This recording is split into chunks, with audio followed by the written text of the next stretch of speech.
반갑습니다. 21일 월요일입니다. 21일 새벽 하나님께 올려드립니다. 함께 행복 찬양 부르십니다.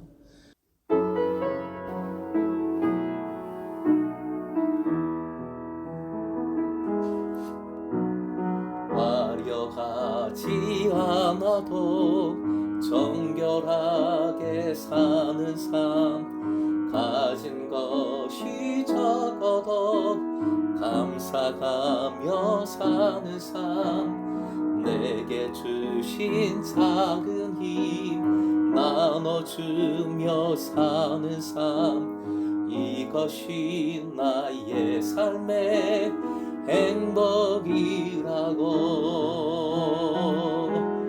이것이 행복이라고. 세상은 알 수 없는 하나님 선물, 이것이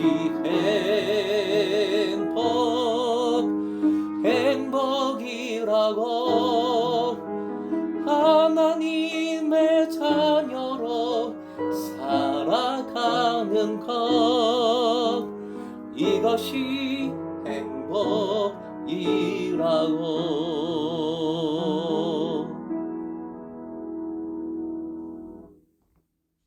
오늘 말씀 마태복음 12장 46절에서 50절, 46절부터 50절까지의 말씀입니다. 함께 읽겠습니다.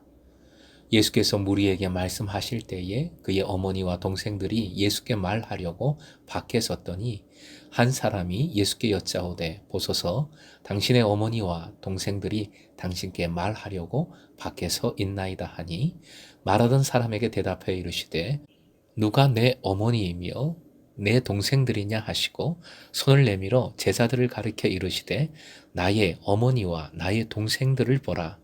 누구든지 하늘에 계신 내 아버지의 뜻대로 하는 자가 내 형제요 자매요 어머니이니라 하시더라. 오늘의 기도 제목, 예수님의 가족된 공동체를 이루게 하소서. 예수님의 가족된 공동체를 이루게 하소서. 46절, 2장 이후 처음으로 다시 예수님의 어머니가 언급됩니다. 예수님의 어머니, 형제 자매는 마태복음 13장 55절 이하에 다시 언급될 것입니다. 예수님의 아버지가 언급되지 않았다는 사실은 아마 그가 이미 세상을 떠났음을 시사합니다. 48절, 누가 내 어머니이며 내 동생들이냐 하는 수사학적 의문문은 곧바로 49절의 답변으로 이어집니다. 먼저 예수께서는 몸으로 답을 보여주십니다. 손을 내밀어 제자들을 가르치십니다. 즉, 이 몸짓으로 제자들이 이제 예수님의 진정한 가족이라는 것을 강조하신 겁니다. 하나님의 나라와 그 나라의 요구들은 가장 친밀한 인간관계들보다 우선됩니다. 이 점은 이미 오늘 본문 전에 10장 35절 이하에서 제자들에게 주어진 선교의 말씀들에 나왔던 주제를 반영하고 있습니다. 예수께서는 제자들에게 가족의 인연을 희생하라고 요구하셨던 것처럼 예수께 있어서도 하나님의 나라의 일, 즉 그 자신의 가르치는 사역은 가족의 요구보다 우선됨을 잘 보여주십니다. 이제 새로운 시대가 왔습니다. 예수 그리스도를 통하여 하나님의 나라가 온 것이지요. 하나님의 나라에서는 이 새로운 시대에는 새로운 관계가 요청됩니다. 예수님과 예수님의 제자들은 하나님 나라의 백성으로서 새롭고 독특한 관계를 함께 나눕니다. 그들은 이제 예수님의 어머니와 형제들입니다. 예수님의 제자들은 예수님의 가르침을 따르기 때문에 예수님의 진정한 가족이 됩니다. 제자의 길의 핵심, 제자의 길의 정수는 하늘에 계신 내 아버지의 뜻대로 하는 것입니다. 50절에 가장 중요한 예수님의 표현이지요. 누구든지 하늘에 계신 내 아버지의 뜻대로 하는 자, 아버지의 뜻은 예수께서 가르치신 산상순과 같은 말씀이겠습니다. 이는 하나님 나라의 도래, 그리고 예수님 제자로서 가야 하는 제자의 길, 제자도와 분리할 수 없는 것입니다. 누구든지라고 말씀하시는 부분도 중요합니다. 예수님의 가르침을 따르는 사람들은 누구든지 예수님의 가족이 됩니다. 특히 59절에 형제요, 자매라고 말씀하십니다. 이 표현은 당시 유대인의 시각과 당시의 문화와 현저한 차이를 보이는 말씀입니다. 왜냐하면 당시 유대인의 시각에서 여성들은 율법의 연구나 종교적 공동체의 생활에 있어서 평등한 권리를 갖지 못했기 때문이지요. 모임에 숫자를 세워도 여자는 그 당시에 포함되지 않았습니다. 헤아리지 않았습니다. 한마디로 없는 존재였습니다. 그런데 주님은 누구든지라고 말씀하시며 자매, 여성을 콕 집어 정확히 말씀하고 계십니다. 이는 매우 혁신적인 선포입니다.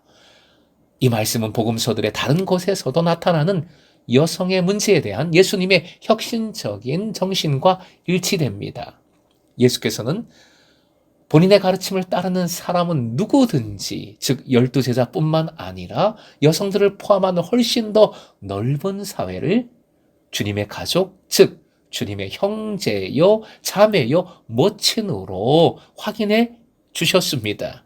그리하여 예수님의 하늘 아버지께서는 그들의 아버지도 되시는 것입니다. 하나님 나라, 하늘의 가족의 탄생이지요. 예수님을 통하여 도래한 하나님 나라와 하나님의 뜻을 성취하는 일은 그 어떤 것과도 비교할 수 없는 중요성을 가집니다. 가장 중요합니다. 이 중요성은 사람의 기본 관계, 가족 관계를 재정의하는 것이지요. 즉 새로운 가족의 탄생을 선포합니다. 예수께서 자신의 가족이나 이스라엘과 연을 끊으신다는 것은 절대 아니지요. 이미 제자도를 말씀하실 때 강조한 부분입니다. 중요한 것은 하나님 아버지의 뜻에 대한 순종의 중심을 둔 새로운 가족의 존재에 주의를 환기시키셨다는 사실입니다. 새로운 가족이 탄생했다. 보여주신 겁니다. 선포하신 겁니다. 알려주시고 가르쳐 주신 겁니다. 사실 아버지의 뜻에 순종한다는 것은 바리새인들이 스스로 가장 잘하고 있는 일이라고 자랑하는 바로 그 일이었지요. 하지만 바리새인들은 예수님을 거부함으로 이 가족이 될 수 없습니다. 후에 이 가족 무엇이라고 칭해집니까? 바로 교회지요. 교회입니다. 이 가족은 땅에 존재하는 하나님 나라의 새로운 실체를 대표합니다. 따라서 이 가족은 다른 모든 것보다 우선권을 갖습니다. 예수님을 따르기로 결정한 모든 사람들, 남성들과 여성들은 그 결정으로 인해 이 유일무이한 가족의 완전한 구성원이 될 수 있습니다. 12장의 부정적인 분위기에도 불구하고 오늘 본문의 말씀은 하나님 나라 하늘 가족에 대한 초대의 말씀입니다. 심지어 바리새인들까지도 배제되지 않은 열린 초청입니다. 사랑하는 금성의 제자 여러분, 실제 공동체에 우리 공동체의 가정들이 예수님의 가족, 예수 가정으로 굳건히 세워지며 행복할 수 있기를 소망하고 축복합니다. 예수님만이, 예수님의 순종만이, 예수님의 사랑만이 가족을 가족되게 하는 줄로 믿습니다. 주님의 사랑으로 새롭게 사랑하십시다. 주님께서 아버지의 뜻에 십자가로까지 순종하신 것처럼 우리도 연약하지만 부족하지만 끝까지 말씀에 순종하십시다. 이 믿음으로 금성 공동체가 진정으로 하나님 나라 예수님 가족된 공동체로서 오직 그리스도의 사랑으로 하나 되어 행복할 수 있기를 주님의 이름으로 축원드립니다.